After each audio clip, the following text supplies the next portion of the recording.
Hey guys, what is up? It is Ashley from Bookaholics Anonymous, and I'm back to do a little book talk. I don't know how long it'll be, but we're gonna do one. I've got tons of books to kind of do book talks on. I just haven't gotten to them. And you don't want to know all that, so let's get into the one for today, which is The Soulmate Equation by Christina Lauren, guys. So I actually just recently finished this one, or I listened to it, and I adored it. I don't know what else there is to say about it, but I adored it. And like most Christina Lauren books, you can't go wrong with them in my opinion. They're just the usually fun, cute rom-com type books, and the characters are always adorable. They always have some banter in it, and that's just one of the reasons that I really adore their books. I haven't read them all, but I've read a lot of their romance ones. So, and I believe this is their most recent one. So yeah, it's not very long, and like I said, I listened to the audio and I adored the audio so much. Like, I'm pretty sure I like the narrator and everything, so. But yeah, this was one of my choices for actually I think this month. And yeah, so if you don't know what it's about, I will tell you and get into that. It is about a single mother named Jess, who her and her best friend, I think it's Fizzy, or Felicity, decide that they are going to do this DNA matching type thing. So it's kind of like a dating site, but instead it kind of takes your DNA and matches it with the person it thinks that you best match with. That made no sense whatsoever. So yeah, so Jess and Fizzy, the beginning of the story, Jess and Fizzy are sitting at a coffee shop like they do every morning, and they always see the same guy that comes in, orders the same thing. They call him Americano because that's what he orders, and they bump into him somehow, and he gives them his card because he is a business person who is kind of one of the heads to this dating site, or this DNA matching site, which is called Genetically. I think it's called Genetically, but the way it's spelled and the way it's shown kind of gives you what they do. And so just for fun, they decide that they're gonna go and check it out and see what it's like. And they drive to the place. Her friend does it, and you give like this match with your spit or something, if I'm not mistaken. And she doesn't know if she really wants to do it, but she ends up doing it just for fun. And it comes back with a match for somebody, of course, because, you know, that's how it is. I don't want to say too much, but it's not like it's a big spoiler. Because we know that something's gonna happen between Jess and River, who is the one of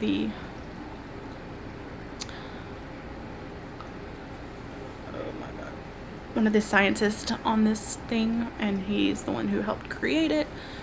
So we know eventually, somewhere down the road, they're going to be linked together. And of course, that happens because they get the highest score that you can get on this DNA matching site. But I won't go into detail on this because this is kind of closer towards the end of the book. Something happens, like everything always does, to kind of pull the people apart and kind of mess with their minds, mess with the lives. But it's a rom-com, so hey, you know what? There's a formula almost always to these stories. you find someone, you get together, something happens, you know. But the characters in these I really, really adored. Jess is, like I said, she's a single mom. She was brought up by her grandparents because her mother was kind of like an addict and just wasn't really there all the time. But she's still in Jess's life. She still complicates Jess's life. But like I said, Jess was brought up by her grandparents. And I love seeing sometimes the family dynamics, and having those grandparents in her life just seemed awesome. And they're still in her life. And then the way she is towards her daughter Juno is just adorable, and I absolutely love it. She puts her family first, and that is always amazing. When stuff happens with River, she's like, hey, I don't want my daughter in any of this. I don't want her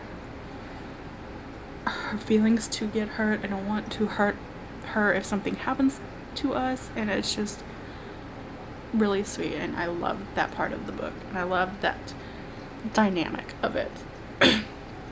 Because she is always there. She wants to be better than her mom for Juno, and I really think that shows in the story.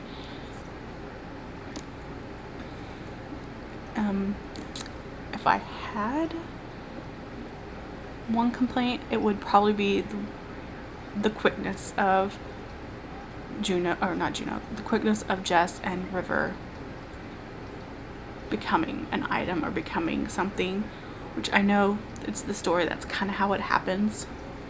I think that's the name of the book, basically.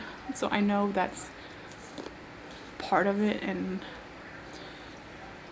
just with them being the highest matched, that's also gonna kind of make it happen that way. But like I said, that was really quick. Like, at first, like I said, Jess was like a no-go for doing this. She didn't want to do it. And then that kind of changed when stuff was offered to her. So in that regards, I don't know how I feel about that. But that's just kind of that's kind of my only problem, I think, with the story. Everything else, like I said, I loved. I loved the family. I loved how River seemed to be genuinely care for Jess and for Juno when he met her, and he would drop stuff and go pick her up or do something for her. And I don't know, just to take on a kid that's not yours is just, it's so sweet. I don't know, yeah. So I didn't have a whole lot of problems with the story, in my opinion. So I say if I were to give it a rating, it'd probably be like 4.5. Most definitely. And it's just, I don't know, Jess she just had this heart that you could see. Like, she wanted to take care of people. She wanted to take care of her grandma. She helped her mom when stuff went south. But in the end, stuff does happen. So she told her stuff, and I don't know. I say if you read any of the other Christina Lauren books and you liked them, definitely give this one a go. At some point, I might do like a ranking of their books, because I think I've read enough of them now to kind of do that. I haven't read, I don't know what, there's a series of their books that I haven't read. I think it's like, I want to say The Beautiful Bastards. Is that their book? Or why am I asking you guys? I think that's their series. We shall check it out, because I'm curious now. Like, I really want to do rankings for some of the authors that I read a lot of their books.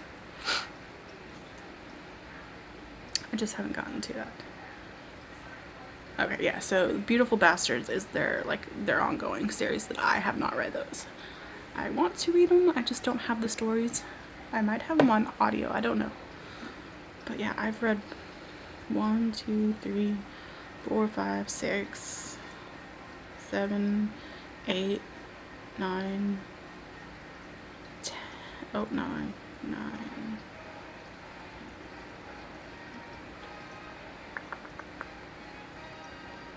So yeah, I've read 9 of their books, so I'm pretty well, know what I'm talking about, I guess, if that's what you want to call it.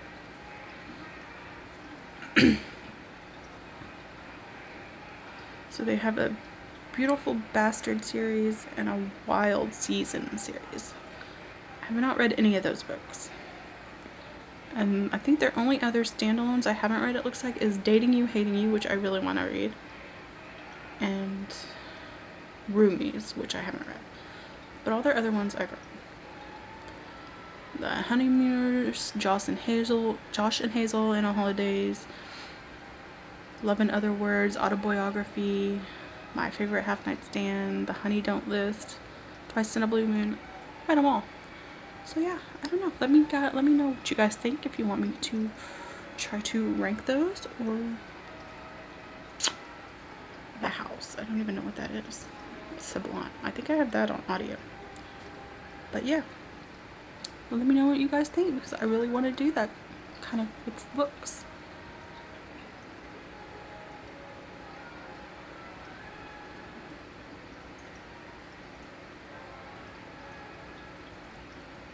I don't even know what that is.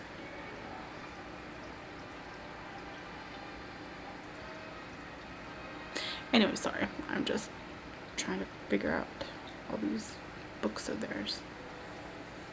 So yeah, that is kind of where my head is at with their books. I adore them. So definitely recommend this if you have not read it and you like their stories, or if you like romance stories that are just kind of, there, or kind of have that family type thing going on for you. Adorable. So, well, let me know what you guys thought if you've read it, and yeah, I will see y'all next time.